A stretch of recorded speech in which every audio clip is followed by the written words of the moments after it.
News చూస్తున్నారు. అభినయ్ దర్శన్ గురించి సంచలన నిజాలు బయటపడుతూ ఉన్నాయి. అభినయ్ దర్శన్ పాస్టరే కాదంటున్నారు అల్లూరి జిల్లా ఎస్పీ అమిత్ బర్దార్. పక్కా ప్లాన్తో అభినయ్ డ్రామా నడిపించాడంటున్నారు ఆయన. అభినయ్ దర్శన్ పై హత్యాయత్నం కేసులో పురోగతి ఇప్పుడు లభించింది. మొత్తం 5గురిపై కేసు నమోదైంది. అల్లూరి జిల్లా జీకే వీధి మండలం నీరుతోటపాలెంలో ఈ ఘటన జరిగింది. కొన్ని సినిమాల్లో నటించిన అభినయ్ ప్రజల్లో గుర్తింపు తెచ్చుకున్నాడు. రాజకీయ ప్రచారం పొందేందుకు తనపై దాడి చేయించుకున్నాడని చెప్పారు ఎస్పీ. నెట్వర్క్ లేని చోట తనపై దాడి చేయాలని ప్లాన్ చేశాడు అనేది ఇటు పోలీసులు చెప్తున్నమాట. దాడి వీడియోలు సోషల్ మీడియాలో వైరల్ చేసి భయాందోళనలు సృష్టించే ప్రయత్నం చేశాడంటూ చెప్పుకొచ్చారు ఎస్పీ అమిత్ బర్దార్. మత విద్వేషాలను రెచ్చగొట్టడం, ఉద్రిక్తతను సృష్టించడం టార్గెట్గా ఈ కుట్ర జరిగిందని చెప్పుకొచ్చారు. ప్రధాన కుట్రదారులుగా అభినయ్ దర్శన్, బిల్లా Kiran alias Kiran George, K Benjamin, Bhanuprasad పేర్లు నమోదయ్యాయి. దాడిలో పాల్గొన్న తంగుల వసంత్ కుమార్, కుమడ ప్రేమ్ కుమార్, అలాగే తంగుల సత్యరాజ్, కిండంగి ఇంద్రకుమార్. ఈ ఘటనలో ఇంకొంతమంది పాత్ర కూడా ఉంది. ఆ విషయానికి సంబంధించి కూడా ఇన్వెస్టిగేషన్ జరుపుతామంటూ ఎస్పీ చెప్పుకొచ్చారు. దానికి సంబంధించి ఆ విజువల్స్ మీరు చూడడం జరుగుతోంది. మొత్తానికి బట్టబయలైంది అభినయ్ దర్శన్ వ్యవహారం. అభినయ్ దర్శన్ గురించి సంచలన నిజాలు బయటపడుతున్నాయి. అభినయ్ దర్శన్ పాస్టరే కాదంటున్నారు అల్లూరి జిల్లా ఎస్పీ అమిత్ బర్దార్. పక్కా ప్లాన్తో అభినయ్ డ్రామా నడిపించాడని చెప్పుకొచ్చారు. అభినయ్ దర్శన్ పై హత్యాయత్నం కేసులో పురోగతి దొరికింది. మొత్తం 5గురిపై కేసు నమోదైంది. అల్లూరు జిల్లా జీకే వీధి మండలం నీరుతోటపాలెంలో ఘటన జరిగింది. కొన్ని సినిమాల్లో నటించాడు అభినయ్ దర్శన్. ప్రజల్లో గుర్తింపు దక్కింది. రాజకీయ ప్రచారం పొందేందుకు తనపై దాడి చేయించుకున్నాడని ఎస్పీ చెప్పుకొచ్చారు. నెట్వర్క్ లేని చోట తనపై దాడి చేయాలని ప్లాన్ చేసుకున్నాడు. దాడి వీడియోలు సోషల్ మీడియాలో వైరల్ చేసి భయాందోళన సృష్టించే ప్రయత్నం చేశాడు అని అన్నారు ఎస్పీ అమిత్ బర్దార్. ఒకసారి పోలీసులు ఏమన్నారో చూద్దాం, ఆ తర్వాత ఇన్ డీటెయిల్గా మాట్లాడుకుందాం. ఎస్పీ అమిత్ బర్దార్ ఏమన్నారో చూద్దాం. జిల్లా కంగన్ పాడేరులో అందరికీ ఈరోజు 18 తారీఖు నిరుతిపాలెం జీకేవి మండలంలో జరిగిన ఒక సంఘటన గురించి, దీని తర్వాత సంఘటన పైన చట్ట ప్రకారమైన చర్యలు చేయడం జరిగింది. దీని విషయంలో అన్ని వివరణలు ఇప్పుడు జరుగుతున్నాయి. ముఖ్యమైన నిరుతిపాలెం విలేజ్లో మన 18కి జరిగిన సంఘటన పైన వెంటనే మనకి ఆ ఊరు నుండి ఒక కంప్లైంట్ కూడా వచ్చింది.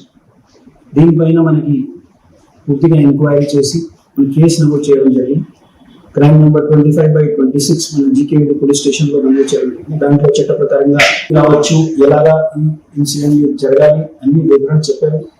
సో ఇవన్నీ మన ఎవిడెన్స్ ప్రకారంగా కలెక్ట్ చేయడం జరిగింది.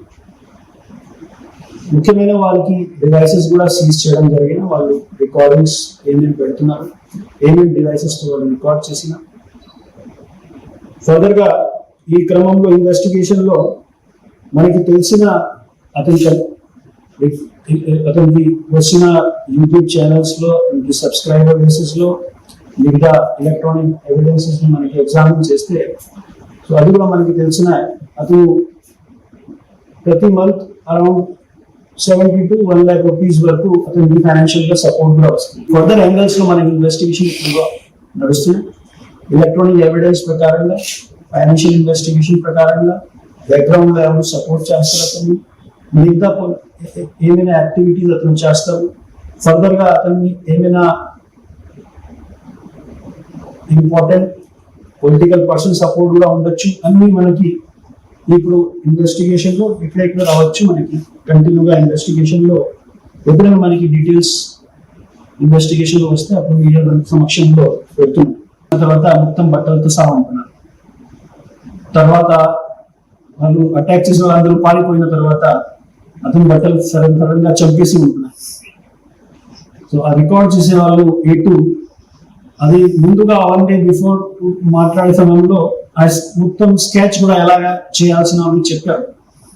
మనకి అర్థం చేయాల్సిన ఎందుకు చేయడం జరిగిన ఒకటి, ఎందుకు చేయడం జరిగిన ఆ మోటివ్ ఏమిటి, ఆ మోటివ్ ఎప్పుడు ఇన్వెస్టిగేషన్ లో ఎప్పుడు దాకా మనకు తెలిసిన విధంగా అతను ఈ ప్రాంతంలో మత ప్రకారంగా రెచ్చగొట్టడం, పబ్లిక్ మధ్యలో మత వివాదం జరగచ్చు, ఏమైనా ప్రాంతంలో ఎలాగ సంఘటన జరిగింది.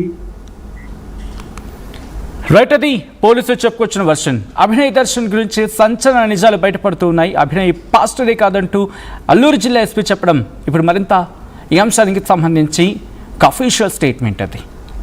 బట్ అసలు పోలీసులకు ఎలా కన్ఫర్మేషన్ వచ్చింది? ఒక ఆడియో కాన్వర్సేషన్, వాళ్ళ ఇన్వెస్టిగేషన్లో బయటపడే ఆడియో కాన్వర్సేషన్ అక్కడి నుంచే మొదలు పెడితే అసలు గుట్టు రెట్టయింది. అసలు ఇందుకు ఆడియో కాన్వర్సేషన్ ఏంటి ఇప్పుడు చూద్దాం. ఉండిగడ్డ దాటిన తర్వాత ఇంకొంచెం ముందుకు వస్తే క్రేన్తో కొండను దోవిన మట్టి కనపడిద్ది. ఆ మట్టి కాడి నుంచి ఇంకొంచెం ముందుకు వస్తే లెఫ్ట్ సైడు మట్టి రోడ్డు కనపడిద్ది లోపలికి. ఆ మట్టి రోడ్డు లోపలికి వెళ్ళండి. ఈ లోపల మేము వస్తాం. కారు దూరం ఆగిద్ది. తర్వాత ఇంకా నేను వచ్చి మీకు ఒక 2 నిమిషాలు ట్రైనింగ్ ఇస్తా. ఇంక ఎట్ట చేయాలా ఏందనేది చూద్దాం. బీరు బాటిల్ ఏమైనా ఉంటే ఒక 2-3 ఎతకండి, ఎందుకంటే పొడవాలి కదా. వాసు, మెసేజ్లు చూస్తున్నావా లేదా? నాకు అర్థం కావట్లా. చూసి మరి రిప్లై వాన పడుతుంది. వాన పడితే మనకు ప్లస్, అంటే బైకుల వాళ్ళు నడిచే వాళ్ళు ఎవరు రారు కాబట్టి కంటెంట్ చేసుకొని మనం హ్యాపీగా వెళ్ళిపోవచ్చు. రైట్, అది ఆ ఆడియో కాన్వర్సేషన్ బయటపడిన తర్వాత కూపీ లాగితే అసలు విషయం బయటపడింది. ఈ నేపథ్యంలో ఒక వ్యక్తి రియాక్ట్ అయ్యాడు. వసంత్ అనే వ్యక్తి రియాక్ట్ అయిన సందర్భం ఒకసారి ఆయన ఏమంటాడు చూద్దాం. మా ఆవిడ రీల్స్ చేసుకుంటుంటే మీరు మాకు అలా ఇన్స్టాగ్రామ్లో పరిచయం వేసి ఇలా మాకు వాళ్ళే చేయమని చెప్పాడండి. కార్డ్ని కొట్టేసి వెళ్ళిపోండి, మీకు మేము చూసుకుంటాము అనేసి అభినయ్ దర్శన్ ఇంకా ఈ జాన్ బెనడి చెప్పాడు. నా పేరు వసంత్ కుమార్ అండి. రైట్, అది వసంత్ చెప్తున్న మాటలు. యాక్టింగ్ చేయమన్నాడు. ఆ స్టేట్మెంట్ మీరు విన్నారు కదా, మొత్తంగా పూసకొచ్చినట్టు. ఆ విజువల్ చూస్తే అర్థమైపోతుంది. కట్లు ఒక చోటు ఉంటాయి, ఒక చోటు ఉండదు. ఇంకొక చోటు ఏమో తను నార్మల్గా కనిపిస్తాడు నిల్చున్నట్టు. బట్ విత్ ఇన్ దాని ఏమంటారు, అవర్స్ కూడా కాదు, జనాలు తీసుకువెళ్తారు. ఒకవేళ అంత ప్రమాదకర పరిస్థితుల్లో ఉన్న వ్యక్తి ఎలా నిల్చోగలుగుతాడు? ఇది కదా క్వశ్చన్ మార్క్ వచ్చేది. అంత గాయాలైపోయి అంత తీవ్ర రక్తస్రావం అయితే కనుక ఎలా నిల్చోగలుగుతాడు?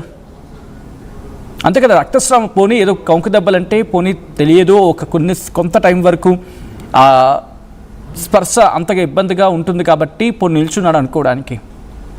కానీ తీవ్ర రక్తస్రావం అని చెప్పి కదా నిన్న ఆ విజువల్లో. బట్ తర్వాత ఏమైంది? ఆ ఘటన తర్వాత ఆ విజువల్ చూస్తే అర్థమవుతుంది. ఇతగాని ఒకటి కాపాడే ప్రయత్నం చేసినప్పుడు ఇంకో కారు వస్తుందట. కారు కూడా మళ్ళీ ఎవరు వీడియో షూట్ చేస్తారు. ఇవన్నీ డాట్స్ కనెక్ట్ చేస్తే మీరు యాక్టింగ్ చేస్తే పోలీసుల ముందా దొరికిపోవా? ఇది ఇక్కడ ఇంట్రెస్టింగ్ టర్నింగ్ పాయింట్. డీటెయిల్గా మాట్లాడుకుందాం.